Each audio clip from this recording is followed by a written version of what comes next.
14 मई 1992 को भारत ने श्रीलंका के विद्रोही समूह liberation tigers of Tamil Eelam (LTTE), जिसे आमतौर पर तमिल टाइगर्स के नाम से जाना जाता है, पर प्रतिबंध लगा दिया।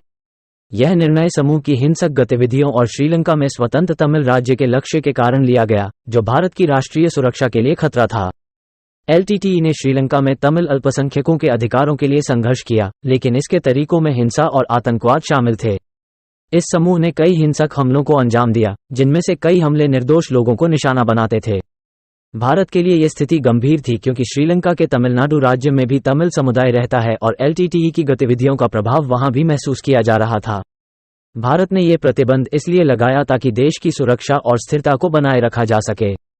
LTTE की गतिविधियों ने भारत और श्रीलंका दोनों के लिए कई समस्याएं खड़ी कर दी थी। इन गतिविधियों से सीमावर्ती क्षेत्रों में अशांति फैल रही थी और आतंकवादी घटनाएं बढ़ रही थी।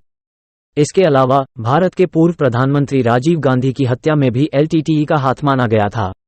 ये घटना 1991 में हुई थी और इसने भारत की जनता और सरकार को गहरा सदमा पहुंचाया।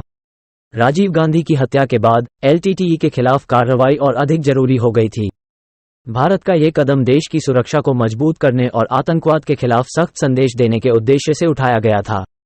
इस प्रतिबंध के बाद LTTE की गतिविधियों पर निगरानी बढ़ा दी गई और इसके सदस्यों की गिरफ्तारियां भी हुईं।